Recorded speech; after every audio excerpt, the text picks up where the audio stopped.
कमाल का देश है साहब। पिज्जा इस देश में 30 मिनट में घर पे आता है। 30 मिनट में नहीं आया तो पैसे वापस कर देते हैं। आप पुलिस वालों को बुला के देखिए।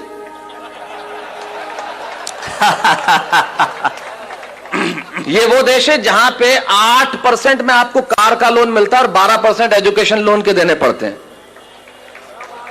वाह वाह वाह वाह।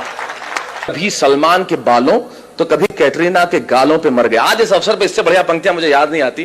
क्या बढ़िया बात कहते हैं वो कवि कि कभी सलमान के बालों कभी कैटरीना के गालों पे मर गए, कभी चुंबन कभी चेहरे कभी चालों पे मर गए। ऊपर बैठ के भगत सिंह भी कहते होंगे यार सुखदेव राजगुरु हम भी किन सालों के लिए मर गए। वाह वाह वाह वाह वाह वाह। अमेरिका में एक प्रांत है टेक्सास और वहां एक शहर है ह्यूस्टन। कुछ लोग हां भर रहे हैं। इससे यह जाहिर नहीं हो जाता कि उन्होंने देखा है और इससे यह भी जाहिर नहीं हो जाता कि उन्हें पता है। इससे यह जाहिर होता है कि आदमी समझदार है और सामने वाले को यह जताना जानता है कि मैं जानता हूं। तो टेक्सास में ह्यूस्टन शहर में जब मैं काव्य पाठ कर रहा था और काव्य पाठ करने के बाद जब मैं बैठा तो बैरागीदार जैसे लोग मिलते हैं आके मिले और कहने लगे माइक पे खड़े होकर बहुत चिल्लाते हो कि हमारा हिंदुस्तान ऐसा है, हमारा मुल्क ऐसा है, हमारा देश ऐसा है, हमारा देश वैसा है। आखिर तुम्हारे देश में रखा क्या है? यकीन मानिए मेरे मन को बहुत चोट पहुंची, बहुत पीड़ा हुई। मेरी जगह आप होते तो आपको भी चोट पहुंचती, बहुत पीड़ा होती। लेकिन मेरा दर्द सुनना साहब, मुझे चोट इसलिए नहीं पहुंची कि उसने मुझे ये कहा कि तुम्हारे मुल्क में क्या रखा है। मुझे पीड़ा इसलिए हुई कि कहने वाला लड़का खुद एक हिंदुस्तानी था जो सारी उम्र यहां पला, यहां बड़ा, इसकी माटी में रहा, जिसकी शिराओं में हिंदुस्तानी पिता का रक्त और जिसकी धमनियों में हिंदुस्तानी मां का दूध बहता हो, वो किसी दूसरे मुल्क में जाके अपने ही मुल्क वाले से ये कहे, एक हिंदुस्तानी जब दूसरे हिंदुस्तानी से ये कहे कि तेरे हिंदुस्तान में क्या रखा है, तो चोट पहुंचना स्वाभाविक था। तब मुझे महाकवि कन्हैयालाल सेठिया जी की एक कहानी याद आई और उस कहानी को मैंने कविता की आत्मा बनाया। क्यों मुझे पीड़ा पहुंची, क्यों मुझे कविता लिखनी पड़ी? कन्हैयालाल जी लिखते हैं कि लोहा और सोना आपस में बात कर रहे थे, तो लोहे ने सोने से सवाल किया कि यार तू सोना है, मैं लोहा हूं। आपस में बातचीत शुरू हो गई तो सोना लोहे को कहने लगा कि यार लोहार तुझे बनाने के पहले ठोकता पीटता है, सोनार मुझे बनाने के पहले ठोकता। आप पढ़े लिखे लोग हैं, आग में तपा के ठोका जाता है, लेकिन जब तुझे लोहार ठोकता पीटता है तो तू बहुत आवाज करता है, मैं तो चुप रहता हूं, ऐसा क्यों? लोहे ने जो जवाब दिया वो मेरी कविता की जमीन है। लोहे ने कहा तो ठीक कहता है सोने, सोनार पीटता है तुझे लोहे की हथौड़ी से जो तेरी कुछ नहीं लगती, मैं लोहा हूं, मुझे जिससे पीटा जाता है वो लोहा है, और जब अपना अपने को पीटता है तो चीख तो निकलती है। वाह वाह वाह वाह। मेरी कविता अपने ने अपने को पीटी गई चीख की कविता है। जब एक हिंदुस्तानी दूसरे हिंदुस्तानी को यह कहे कि तेरे मुल्क में रखा क्या, अरे उन्हें मालूम क्या है कि मेरे मुल्क में है क्या? हमारे मुल्क में मधु कोड़ा है। वाह वाह। है एक भी लीडर ऐसा? सूर्यवंशी 38 वर्ष की उम्र में 4000 करोड़। आप यकीन मानिए कभी जिंदगी में 4000 करोड़ रुपए मिल जाएं तो यकीन मानिए इस जन्म में मुझे गिन के दिखा देना, आप गिन नहीं सकते। ये हिंदुस्तान, ये हमारा देश है, हमारे यहां कमाल की चीज है। हमारे मुल्क में क्या रखा है, बहुत जबरदस्त। जैसे आपका इंदौर का ट्रैफिक, मैं अभी एयरपोर्ट से आ रहा, राजवाड़ा के आगे मेरी कार के आगे आदमी हाथ साइकिल पे यूं किया फिर यूं कर दिया। मैंने कहा इसका क्या मतलब? बोले पहले मुड़ना था फिर कैंसिल कर दिया।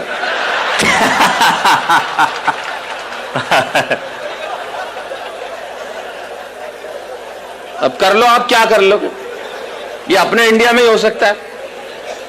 कार में आगे एक औरत हाथ निकाले भी, मैंने कहा इसको मुड़ना होगा, आधे घंटे तक मुड़ी नहीं। मैंने कहा बहन जी क्या? अरे नहीं, बोले मैं तो नेल पॉलिश सुखा रही थी। ये अपने मुल्क में ही हो सकता है। तब मैं बताता हूं मेरे मुल्क में है क्या। दो दृश्य करता हूं पैदा।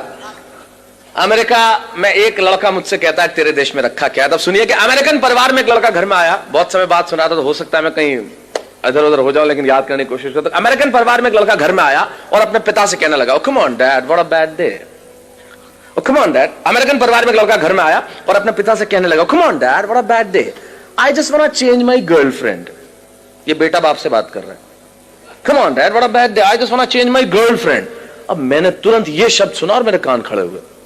मैंने कहा सुनो, काम की बात चल रही है। मैं रेगिस्तान का निवासी, वैसे ही सूखाग्रस्त इलाका, तो ऐसे शब्द सुनने में बड़ा अच्छा लगता है। Come on, Dad, what a bad day. I just want to change my girlfriend. पिता बोले, okay, okay, don't get tense. Just think she was a nonsense and change it. और मैंने कहा गजब का बाप है, कितना सपोर्टिव फादर, अपने बेटे को खुद कह रहा है कि सारी चिंताएं हटा, और दूसरी लड़की।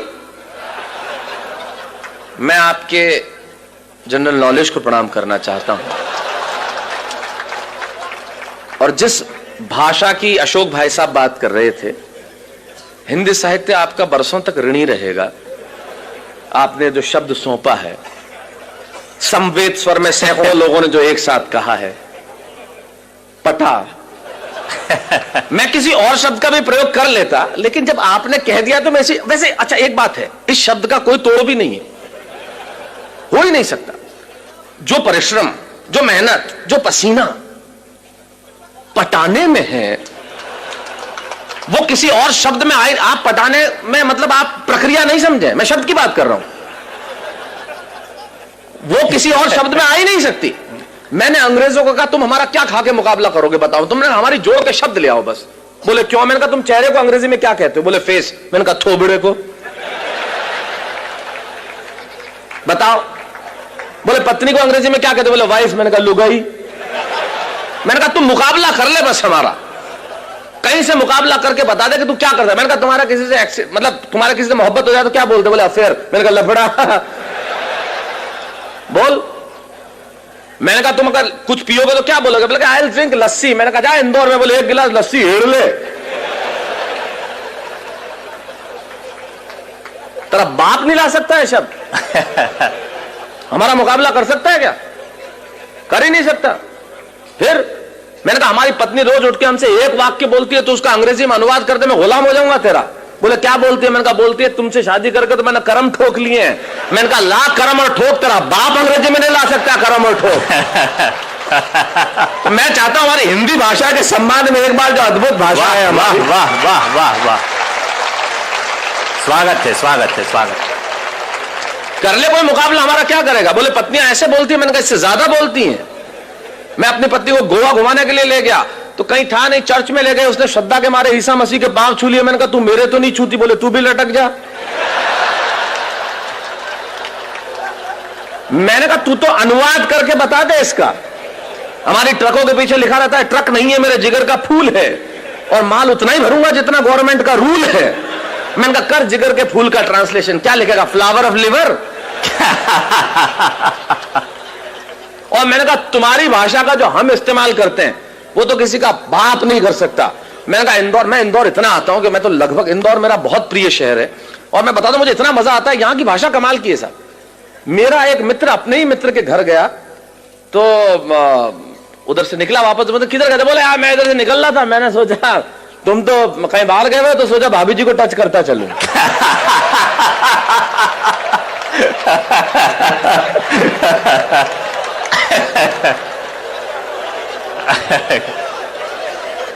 ये हम कर सकते, ये हमारी भाषा का।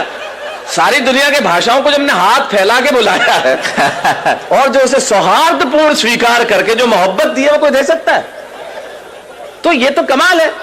तो मैंने कहा कमाल का बाप है, खुद ही कह रहा है सारी चिंता हटा। मैंने कहा खुदा मुझको भी ये अमेरिका भेज देता तो तेरा क्या जाता? खुलेआम चिंताएं हटाते, मजे से लड़कियां घुमाते, वरना हिंदुस्तान में हमारे पिताजी वो सुबह दोपहर शाम 3 बार तो इसीलिए कूटते हैं कि बताना होता है मैं तेरा बाप हूं। ये इंडियन बाप इस मामले में बहुत जालिम होता है, उसे सिर्फ कूटने का बहाना चाहिए। घर में निकर पहन के क्यों बैठा है? कूट दिया। पैंट पहन के बैठा है, फिर ठोक दिया। नई पैंट, कुछ नहीं पहना तो फूट ठोकना ही था फिर तो। तब हमारे मुझे सुरेन जी याद आते हैं, वो बहुत बढ़िया बात कहते हैं। सुरेन जी कहते हैं कि जितने एनआरआई, मतलब अमेरिका में आपको मालूम है बच्चों को अगर आप पीट दो तो 911 पे कॉल करके तुरंत पुलिस, आप बच्चों को पीट नहीं सकते। पीटते ही बाप गिरफ्तार। एक हिंदुस्तानी बाप ने ठोक दिया, छोरे ने 911 पे फोन किया, बुला ली पुलिस, गिरफ्तार हुआ। जैसे ही जेल से छूटा बाप, तीसरे ही दिन इंडिया की टिकट कराई बेटे के साथ, और दिल्ली एयरपोर्ट पे उतरते ही नहीं, इससे यह जाहिर नहीं होता कि, इससे यह जाहिर होता है कि एनआरआई हर साल इंडिया आते क्यों। वाह वाह वाह। तो मैंने कहा यार खुदा मुझको भी अमेरिका भेज देता तो तेरा क्या जाता। ये देखिए अलग किस्म की देशभक्ति है जो मैं प्रस्तुत कर रहा हूं।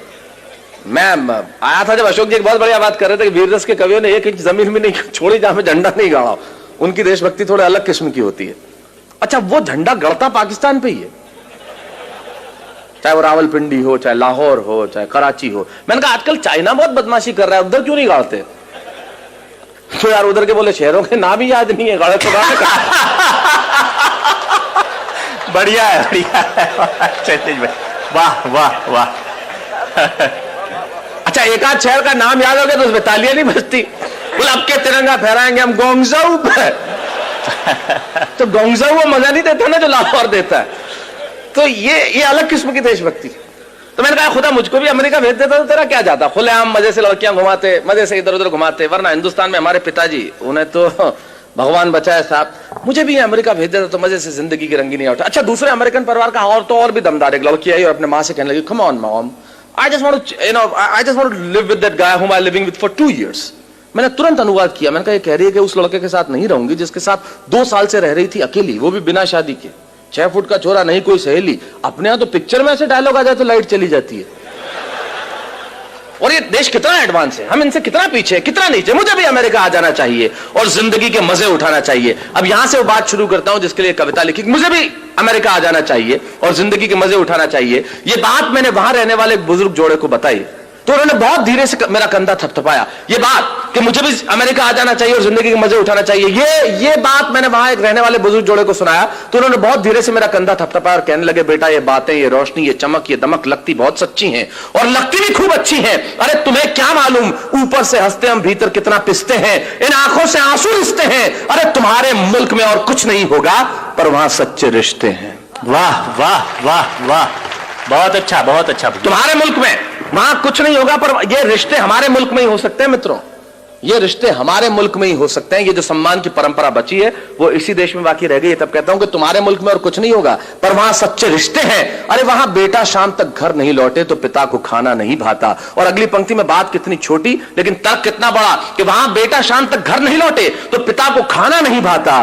और इतनी तमीज तो है कि छोटा छिप जाएगा लेकिन बड़े के सामने सिगरेट नहीं पी पाता। इतनी तमीज तो है कि छोटा छिप जाएगा लेकिन बड़े के सामने सिगरेट नहीं पी पाता। और बहन जब विदा होती है ना तो आंखों में आंसू सच्चे होते हैं और घर घर में पांव छूने वाले छोटे बच्चे होते हैं। मित्रों यकीन मानिए एक बात इन कवियों की उपस्थिति में कहना चाहता हूं, जो चीज हमारे पास है शायद उसके होने का एहसास हमारे पास नहीं है। मैं सिर्फ एहसास कराने के लिए आया हूं कि हमारे पास क्या है जो दुनिया के पास हो नहीं सकता। पूरी दुनिया के ग्लोब पे छोटे बड़े मिला के लगभग 183 देश हैं। छोटे बड़े कर लेंगे जो यूएनओ के सदस्य नहीं है तो 203 देश हैं।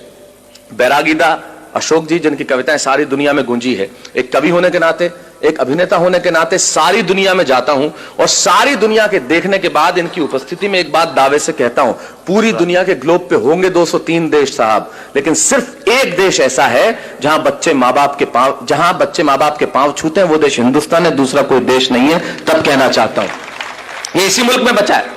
तब कहना चाहता हूं कि विदा होती है ना तो आंखों में आंसू सच्चे होते हैं और घर घर में पांव छूने वाले छोटे बच्चे होते हैं। ये बात सुन के मैं सोचने लगा कि बात में दोस्त दम है। हम तो सिर्फ हम हैं। अरे क्या नहीं है मेरे मुल्क में, भले आंखों में धुआं और चेहरों पे गुबार है, दिल्ली में एक लूली लंगड़ी सरकार है, जेब में कुछ पैसा उधार है, न चमक है, न दमक है, न रोशनी है, न बिल्डिंग है, न कार है। मैं सारी चीजें स्वीकार करता हूं कि मेरे देश के पास नहीं है, लेकिन यकीन मानिए अगली पंक्ति में मैंने कविता नहीं लिखी। मैंने 125 करोड़ हिंदुस्तानियों के दिलों में बसने वाले एक शब्द को उठाया, उसे कलम की नोक पे रखा और पिरोता हूं आपके सामने और दावा करता हूं कि दुनिया भर के दौलत, दुनिया भर का वैभव तराजू के 2 पलड़े लीजिए और दुनिया भर का वैभव, दुनिया भर का यश, दुनिया भर की कीर्ति, दुनिया भर की समृद्धि तराजू के एक पलड़े में रख दीजिए और तराजू के दूसरे पलड़े में मेरे देश का सिर्फ एक शब्द जो आपके घर आंगन में और आपके दिलों में, ये शब्द सुन के अगर आपकी शिराओं में कहीं हिंदुस्तान बहता हो तो यहां से लेकर वहां तक मुझे बता देना कि मेरे देश के प्यास क्या है जो पूरी दुनिया के पास हो नहीं सकता। मैंने ये नहीं लिखा कि यहां सूरज सबसे पहले उगता है, मैंने ये भी नहीं लिखा